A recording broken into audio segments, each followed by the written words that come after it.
And it was 99 days ago today that me and Jennie took a little break away from work. We came down here on lunchtime and had a look around, and we looked in all the rooms and looked around here and looked on the grounds. It was a beautiful day that day as well, and we really thought this was the perfect place to get married. And I think we chose well. These weddings don't certainly make themselves happen without a lot of effort. And I'd like to thank a number of people, especially, first of all, Val, whose energy, ideas and advice have really helped us along the way, and really been Jennie's rock while she's been making all the preparations. So,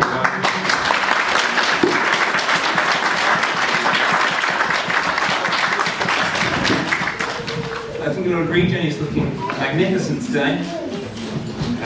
Makeup isn't something that Jennie has tried out too much before. She's had a whirlwind tour around makeup shops of Bristol and Bath. Thanks to Office Mate Mickey, who's done an amazing job getting her ready and convincing her that really that was what she wanted to do. So that's flowers to you, Mickey. Jennie's unique hairstyle as well was crafted by a combination of Sarah, Val's daughter, and Val as well. It was a team effort. We've got a little present for Sarah as well, or Neve if one of those wants to come out.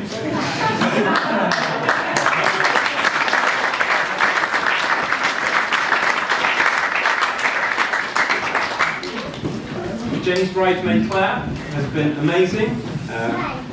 And when we were deciding all the bits for the wedding, I had a fairly good idea that purple was going to feature very strongly. Purple is very much Jennie's favourite colour. It's the colour of Cadbury's. And it does suit her very well. Claire and 9 others, well 10 in total, attended Jennie's hen do 3 weeks ago. And whilst I came back from Newquay slightly broken, Jennie was positively glowing. She had such a wonderful weekend. And they all made these little sock puppets, which I think there was one that were adorned with cake. Oh, there we go. There's a sock puppet in the audience.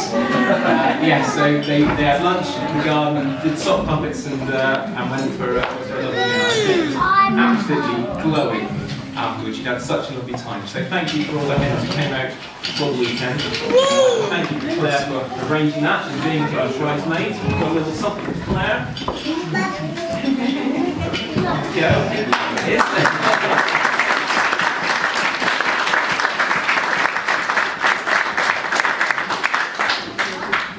Jennie's workmate, Becky, made a beautiful cake. We'll get a chance to try later. It's just around the pillow now. It is around there. The cake will be circulating later. The cake tasting was something I took quite seriously. There was 3 layers. I think there's chocolate. There had to be chocolate. It was always going to be chocolate. There was carrot cake. Vanilla sponge as well, that's right. So you'll get to try that out later. It's if the tasting technique to go by, it's a damn fine cake. But she's not here. So also thank you very much to Liam as well for sorting out our seating plan, the beautiful festival looking poster in the wedding colours of purple and yellow. Got a little something for Liam as well for hard effort. Moving tables around, moving things around at the last minute.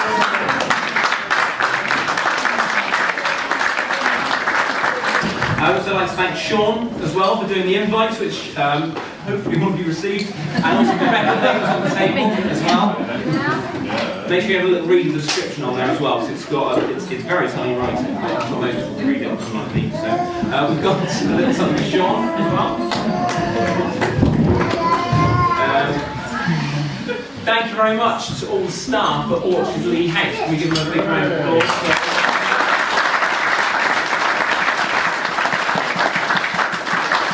Karen and all her staff have been doing an amazing job. leading up to this and also today with being thrust bits of paper and being put stuff in the right place and everything. So it all looks amazing out there. And thank you very much to all of you for taking the day off work or coming along here and spending your time with us. It really does mean a lot to us. And at this point I'd like to raise a toast. We really couldn't be here today. Have some friends.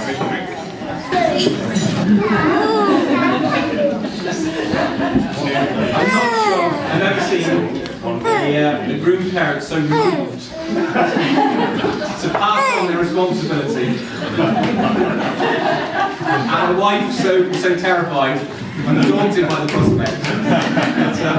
That's what they've done. Thank you very much for all the help you've given us leading up to the wedding. I remember the first time Jennie came down to meet my family. Jennie's family is sedate by comparison. The grandparents are there, brothers there, everything's very quiet, everything's very gentle. And then she came down to Cornwall and met me and my two brothers, and my dad, my mum, and their wives and children as well. Absolutely can't. She was very overwhelmed the first time. But she soon learned how to get along with them all. And I think, she certainly knows how to order Dad about bossing around, so she's got him sorted. And there's certainly, I think she realises where I get that Mayo charm from. I think something that's been passed down to the generations. Fortunately, the baldness wasn't there, so that's I'm going to send you some flowers.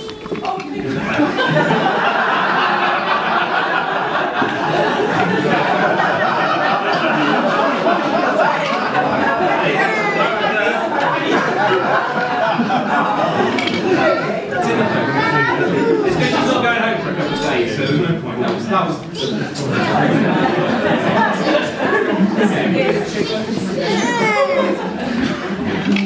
okay, so now we can turn attention to Jennie, the star of the show, the belle of the ball, my wife.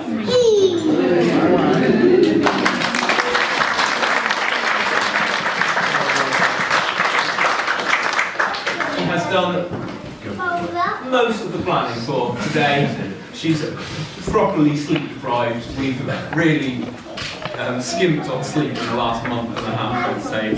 It's been really, really intense, but she knew what she wanted and she had a proper vision for it and she really went for it. And I think all the little bits that are on the table, the little records on the table, the tree and the little facts out on the sides there, they're all absolutely amazing and it's all added to the day and she's made it, although she was very stressed doing it, I think she's made the thing actually come off a lot better than I could have done myself. So thank you very much for sorting out our day so well.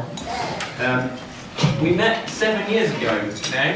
Well, we got together 7 years ago. I was working at the university as an IT supporter, fixing people's printers and computers and going around there.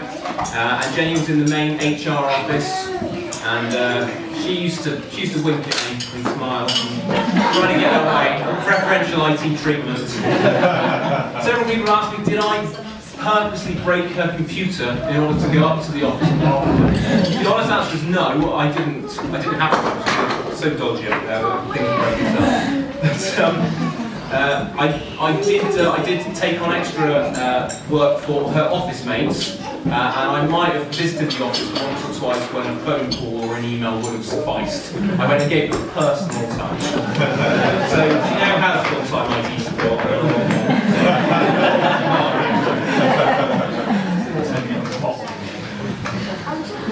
So yes, Jennie, the mother of our beautiful bunny cats. She's bright, she's caring, amazing cook. Sorry, what's the last one? I can't remember that.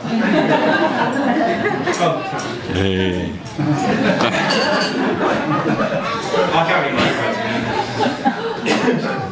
And my best friend as well. She didn't want to include in the vows to honour and obey, because she doesn't do that with me. It's me who has to honour and obey her. I think it was always obvious from the start, really, wasn't it? Thanks to you a little bit on there, Ben, for the card. I'm not going to do that. Don't stitch me out. And finally, to my best man, Duncan, who I've known for 10 years now.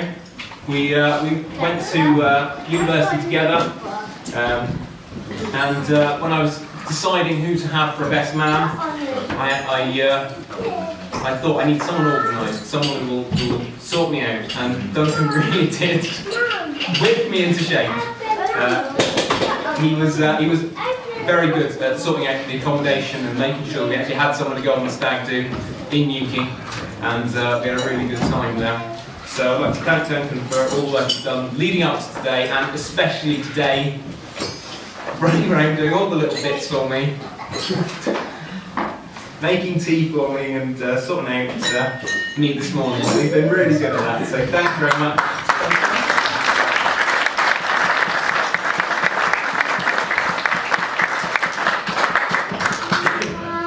He is a university lecturer by trade, so I'm expecting the speech to, I'm sure he's expecting to project his voice, and I'm fully aware that I'm quite an easy subject to write for. Most stags, most grooms at this point will say how their best man lives in a fantasy world and believes all these odd stories about other people. But I think we all know I'm far too much reliability. Most of what Duncan says is true. I'd say it's all based in truth anyway. I think there might be some embellishment there, but there's some embellishment.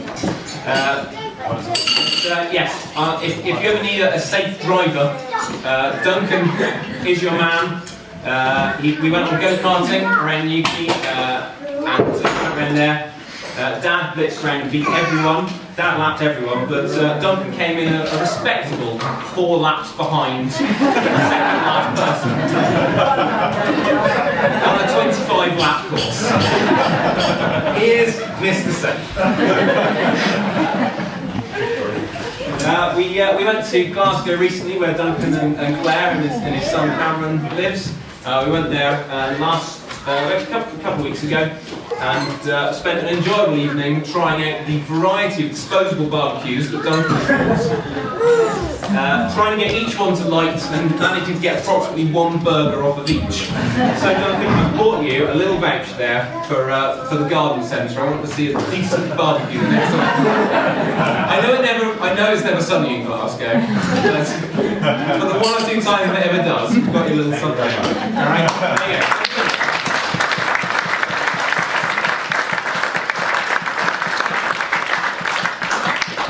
On that note, I'm going to let Duncan have his say now.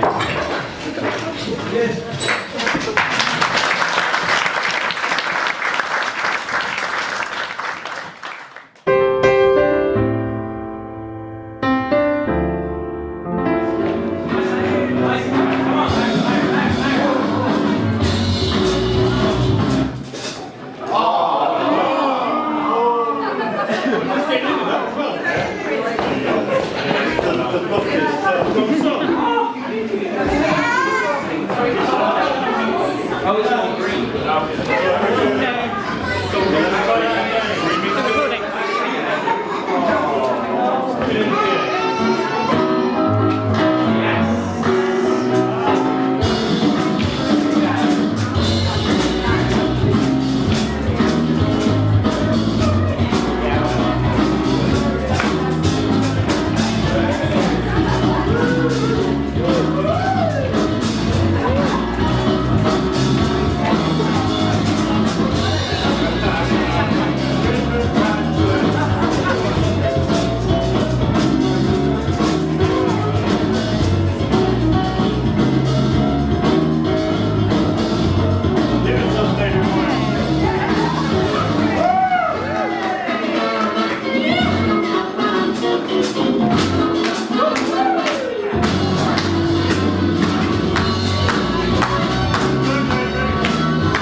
Did they do well? Did they do well?